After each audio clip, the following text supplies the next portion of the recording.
Bien, vamos a continuar, jóvenes, vamos a continuar con el tema. Por favor, enciendan sus cámaras nuevamente, enciéndanlas todos. Listo, seguimos.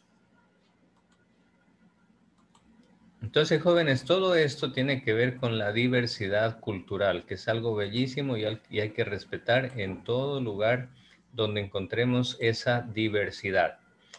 Ok, a ver, por favor, atención. Le pido a Fernando Bajaña. ¿Se conectó ya Bajaña? Bajaña. No, creo que todavía no está. Entonces vamos a pedirle. A ver, Génesis Vargas. Por favor, lean qué es la cultura. ¿Qué es la cultura? El término proviene del latín cultus, que significa cultivo de campos y ganado. Por ello se denomina cultura a una serie de elementos materiales, técnicas, herramientas, preparación de comida, etc. E inmateriales como conocimientos, creencias, como visiones, tradiciones, normas, etc. Muy Que bien, son compartidos por un grupo. por un grupo. Ajá. Miren, todo esto es cultura entonces, jóvenes, ¿sí? Es el conjunto de elementos materiales. Por ejemplo, lo que les contaba de la cultura Shuar, el té de la guayusa, por ejemplo, esa es parte de su cultura material. La ceremonia de la ayahuasca tiene elementos materiales que son, por ejemplo, la bebida.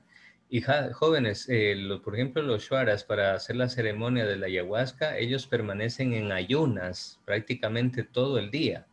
¿Por qué? Porque para ellos esa ceremonia es una forma de purificación de la mente, del cuerpo, del alma. Y entonces es algo muy, muy bello, ¿no? Entonces cada cultura tiene sus propios ritos, sus propios costumbres, sus propios elementos que hay que saber conocer, valorar, respetar y comprender que ellos tienen su cultura, pues y que simplemente yo debo respetar. Les cuento que, por ejemplo, en Loja existe la cultura de los araguros y ellos también tienen sus propios rituales, sus propias manifestaciones. Cuando yo estudiaba en la Universidad de Cuenca, yo tuve un profesor que era de la etnia de los araguros, era un indígena y era un profesor que tenía un título muy alto de preparación, era doctor en educación. Entonces tenía un nivel muy alto de preparación y él, a pesar de sus conocimientos y todo, él decía, yo tengo mis raíces y esta es mi cultura. Y él nos invitó a todos los estudiantes de su curso de la universidad, nos invitó a participar de una ceremonia de la Pachamama, de la Madre Tierra, donde él nos permitió vivir una ceremonia, no recuerdo exactamente el nombre en quichua de esa ceremonia, pero era una ceremonia con los 4 elementos: la tierra, el aire, el fuego. Me falta uno de los elementos. ¿Cuál me está faltando? A ver, la tierra, el aire, el fuego y el agua. Ahí están los 4 elementos. Entonces, para ello, fuimos a la casa del profesor y en la casa, en el patio de su casa, él ya tenía todo preparado. Era como una especie de carpa, pero muy bajita, quizá una carpa como de 1 metro, 1,20 m de altura, nada más. Y en el centro de esa carpa estaban unas rocas volcánicas, pero rocas volcánicas encendidas. No sé si ustedes alguna vez han visto arder una piedra, una roca. Eso no, no todas las piedras se prenden en fuego, como quien dice. Pero estas rocas volcánicas se encendían al rojo vivo. Era como ver carbones ardiendo, pero eran rocas. Entonces el profesor las encendió y estas piedras estaban al rojo vivo dentro de la carpa, ¿sí? Y eran bastantes piedras.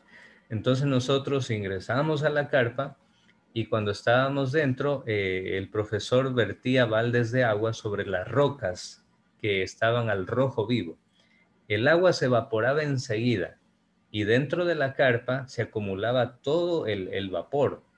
Eran unas temperaturas que habían momentos que casi uno no se podía respirar por el calor y el vapor de agua que era tan intenso. Y sin embargo, todo eso para ellos era una especie de de ceremonia de purificación a través de los 4 elementos. La tierra, que era el césped, el pasto sobre el que era la ceremonia, el aire, porque la carpa tenía solo una entrada para el aire, luego el agua, que era el agua que el profesor vertía sobre las rocas, y el fuego, que eran las rocas encendidas al rojo vivo. Y esa fue su ceremonia. Para mí fue una experiencia realmente inolvidable, muy bonita. Después de eso, pues uno como que se queda flojito, aliviado, tipo como cuando vas a un sauna, ni más ni menos. Bueno, pero ellos también utilizaban algunas hierbas aromáticas que colocaban. Bueno, todo esto, jóvenes, es riqueza cultural y en cada lugar, en cada país, hay diferentes culturas. Fíjense, jóvenes, si en el Ecuador, que es un país tan pequeñito, existen tanta diversidad de culturas, de lenguas incluso, porque no es lo mismo el quichua que el shuar. Son dos idiomas completamente diferentes, con gramática diferente, con sonidos diferentes. No tiene nada que ver el quichua con el shuar. Y sin embargo, esos dos idiomas están dentro de nuestro Ecuador, que es un país tan pequeñito. Ahí está el achuar, que es otra cultura, otro idioma, que es otra forma de entender la cosmovisión del mundo. Y entonces, si existe tanta diversidad dentro de nuestro país, Ecuador, que es tan pequeñito, no se diga, jóvenes, la diversidad que existe en el mundo entero. Les cuento que actualmente aproximadamente existen 7.000 idiomas en el mundo, 7.000 lenguas. Fíjense, 7.000 lenguas. Aquí en Latinoamérica nosotros la mayor parte hablamos español y bueno, en Brasil portugués y no hay más, ¿no? Pero si tú vas al África, de un país a otro, cambia la lengua, los idiomas. Y de hecho hay países que no solo tienen un idioma, sino que toda la gente le habla por lo menos 3 idiomas. ¿Sí? Entonces, por ejemplo, tal es el caso, uno de esos casos es la India. Perdón, la India, por ejemplo, tiene como idioma oficial el inglés, todo el mundo habla inglés, pero también tiene el idioma propio de la India. Y aparte de eso, cada persona en la India habla el dialecto o el idioma de su propia región o de su propia provincia, digamos, para entendernos. Entonces, fíjense qué hermosa esa diversidad cultural, jóvenes. A ver, que ayúdenme con la lectura. Freddy Fariño, ayúdeme con la lectura, por favor. Diversidad cultural. La diversidad cultural representa una variedad de diferencias entre personas, grupos y territorios, lo cual refleja la multiplicidad e integración de culturas, religiones, lenguas y modos de vida que forman parte del patrimonio común de la humanidad. Eso es patrimonio, es decir, eso es un tesoro que la humanidad tiene que valorar y tiene que mantener y conservar. Muy bien. Bueno, aquí tenemos cómo se manifiesta esa diversidad, ya lo hemos dicho. Hay diversidad de religiones, de culturas, de idiomas, diversidad de valores, de experiencias, de ideas, de creencias. Todo eso es diversidad, de gastronomía, de vestimentas, de música, jóvenes, de música. Por ejemplo, acá en la costa es mucho más propio de la costa el pasacalle y el pasillo, por ejemplo, a pesar de que en la sierra también hay, pero acá es mucho más fuerte la tradición del pasillo. En cambio, en la sierra, por ejemplo, está el yarabí. El yarabí es un género musical propiamente ecuatoriano, que si usted lo escucha es súper triste, es como una oda, como una poesía, pero de lamento, de tristeza. Y sin embargo es parte de la cultura. Yo no tengo que decir, ah, no, es que eso suena triste, qué feo. No, no, no, tienes que saber entenderlo. Eso es parte de la diversidad y eso tiene un sentido, una razón de ser, una razón de ser. Así como el pasillo y el pasacalle tienen su ritmo, tienen su alegría y todo bonito, ¿no? Muy bien. Siguiente, los problemas culturales. El problema surge cuando se sustituye una cultura por otra y desaparecen culturas y se empobrece el planeta. Eso es lo triste y lamentable. Los contactos entre distintas culturas suelen ser pacíficos a través de migraciones, medios de comunicación, turismo, negocios. Y también han sido frecuentes en la historia los contactos no violentos entre distintas culturas, cuando un pueblo emigra a otro, por ejemplo. O sea, han habido de las dos, ¿no? Han habido contactos violentos y contactos pacíficos. Por ejemplo, Cuando una persona emigra a otro país, esa persona va llevando consigo sus tradiciones, sus costumbres, ¿sí? Por ejemplo, a ver, a nuestro país han migrado y nos han visitado últimamente muchos hermanos, sobre todo colombianos y venezolanos. A ver, dígame, ¿qué alimento trae de su cultura el venezolano cuando llega al Ecuador? ¿Cuál es el Profesor, alimento? la arepa. Exacto, muy Profe, bien. La arepa, mire. El colombiano, ¿qué alimentos trae? El colombiano, por ejemplo, le trae una exquisita bandeja paisa. La famosa bandeja paisa es propia del colombiano y es exquisita. ¿Qué nos trae, por ejemplo, el migrante peruano cuando viene acá? Su gastronomía, por ejemplo, el buen ceviche, famoso a nivel mundial, el ceviche peruano. La papa a la huancaína, por ejemplo, es otra delicia que preparan en el norte del Perú, sobre todo. Entonces, eso, jóvenes, nos enriquece como humanidad, la diversidad cultural. Y el ecuatoriano, cuando emigra a España, Italia, ¿qué lleva consigo de su gastronomía? Pues lleva la deliciosa fritada, prepara los deliciosos encebollados allá también, busca los ingredientes como sea y se prepara su encebollado el ecuatoriano, porque eso es parte de su cultura, de su tradición. Muy bien, seguimos.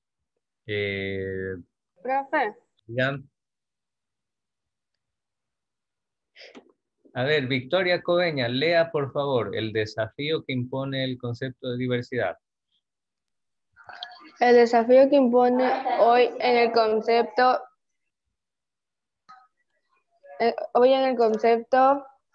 diversidad cultural es la aparente contradicción entre integración y diferencia. El intercambio entre diversas áreas del planeta permite valorizar los elementos propios de la cultura a la que se pertenece. Además, conocer y adoptar rasgos de otras personas, de otras culturas, Cultura, puede resultar enriquecedor. por Las supuesto. culturas no son estáticas, sino que evolucionan con la incorporación de las aportaciones de otras culturas. Correcto. A ver, Victoria, pregunta para usted. ¿Usted conoce de qué país es originaria la pizza o la lasaña? Italia. Exacto, correcto. Pero ¿qué pasa? Que en el Ecuador hemos adoptado esa cultura gastronómica de Italia y acá en el Ecuador hemos aprendido también a preparar la pizza o la lasaña. ¿Quién no ha hecho en familia una pizza o con los amigos en casa? Y es deliciosa. ¿Quién no ha preparado una exquisita lasaña en la casa? Y miren, esos platillos exquisitos no son netamente ecuatorianos, son originarios de Italia, pero nosotros hemos adoptado esa cultura gastronómica y la hemos traído acá. Y eso nos enriquece. ¿Sí? Fíjense por eso, jóvenes, lo importante que es respetar y valorar las culturas. Así debe ser siempre, ¿no? Ok, vamos a continuar. Aquí tenemos, ya para ir terminando, bueno, hay muchas grandes áreas culturales en el mundo, jóvenes. Por ejemplo, Europa, los países europeos tienen una cultura similar, bastante parecida, aunque si bien entre ellos hablan diversos idiomas, pero en términos generales se parecen mucho unos países de otros. Los latinoamericanos y caribeños nos parecemos mucho en nuestra idiosincrasia, nuestra forma de vida, la alegría, el baile, la música, los productos agrícolas que se dan aquí en Latinoamérica. Usted encuentra Profe, café desde México hasta acá Sudamérica. Está la América anglosajona, que es Estados Unidos y Canadá, la Unión Soviética. El Magreb, ¿qué es el Magreb? El Magreb es el norte de África. Los habitantes del Magreb, es decir, del norte del continente africano, ellos tienen sus propias características físicas, sus propias características culinarias, sus idiomas, en fin, es una cosa hermosa conocer todas estas culturas que existen en la humanidad. Bueno, está en el Asia, no se diga, hay una diversidad infinita de culturas, de tradiciones, de pueblos que viven en el continente más grande, que es el continente asiático. profe, perdón que le interrumpa, pero dice un compañero Víctor Soto que lo acepte. Y estas horas serán de unirse. Por ejemplo, Méndez. A ver, Méndez ahorita está aquí, la veo en sala de espera. A ver, vamos a ver si Méndez Que respondió. al se le fue el internet, pero... Vamos a ver si Méndez respondió a la lista. Méndez no respondió a la lista. Y ahorita... Profe, es que hoy los padres de familia tuvieron una reunión con la psicóloga, entonces hay unos que vienen para conectarse a clase y los padres ya, pues, entonces se ¿Los están padres de conectando. familia de quién? ¿O de quiénes? No, es De de nosotros, de este curso. ¿De porque, todo el curso? ajá, sí, porque Ah, algunos Ajá. tienen varios dispositivos para poderse conectar, entonces por eso. bueno, ahí puede ser ya. Ahí les puedo dar la razón. Puede ser que si usaron el dispositivo del padre de familia, quizá no se conectaron. Porque si no, pues ya sería un abuso, porque ya faltan 2 minutos para que se acabe la clase y que ahorita, ¿qué asistencia le pongo? Por 2 minutos que se une. A ver, Méndez, ¿me escucha Méndez? Señorita Méndez. A ver, ¿qué pasó? La vi que estaba en la sala de espera, pero usted no respondió la lista al inicio. Sí, sí, profe, es que ahorita no sé, pero no sé qué le pasa. El internet estaba demasiado lento, se me fue la luz, vinieron esas Oh, cosas, ay, Dios mío. comenzaron a arreglar. Dame fe, señor, dame fe. ¿Será todo esto? A ver, y Verde Soto, ¿qué pasó que no se conectó rápido? No, profe, pero Profe, yo sí nosotros sí estaba Se le fue el estabas. internet. solo que se me fue el internet. Oh, Dígame, mi Ávila, profe, algo le Said. pasa a la... A Said Ávila le puse como 2 veces falta ya porque le llamé que participe en clase. Naranjas, naranjas. Digamos que la PC, digamos que se apagó de la nada y justo la intenté encender y de repente la pantalla se quedó negra, pero ya solucioné eso. Oh, jóvenes, jóvenes. ¿Será todo esto de verdad así como ustedes lo dicen? No lo sé, hay que tener un montón de fe realmente. Hay que tener un montón de fe. Pero bueno, jóvenes, ya ahorita se terminó la clase prácticamente. No participaron. Si son problemas técnicos, como usted dice que tienen, pues jóvenes, traten de solucionar eso a tiempo. Porque mire, yo les he llamado aquí y a sus compañeros les consta. Cuando les llamo a participar en clase, no solo les llamo una vez, le llamo 2, 3 veces y si no me responde, ya comienza la cuenta regresiva. A la 1, a las 2 y a las 3. Si no respondió, pues ya, se queda ahí con la falta y sin participación en clase. Otra cosa, jóvenes, también les he pedido siempre que ustedes activen sus cámaras. Miren cómo está su registro. Hay algunos que están llenos de X. X, X, X, X, X, X. ¿Por qué? Porque no encienden la cámara. O solo la encienden en el momento que el profesor toma lista o en el momento que el profesor le pide. Y después le apagan la cámara. Y eso no está bien. Entonces, jóvenes, por esa razón, pues traten de ser mucho más puntuales y precavidos y todo. Bueno, ahí terminamos, jóvenes. Revisen sus asignaciones. Les voy a enviar una asignación para seguir trabajando este tema de la diversidad cultural y nos vemos la próxima semana. Si salen en el feriado o algo, cuídense, que la pandemia se está haciendo más fuerte en esta segunda ola. ¿Listo? Hasta la próxima. Cuídense. Chao. Chao, profe.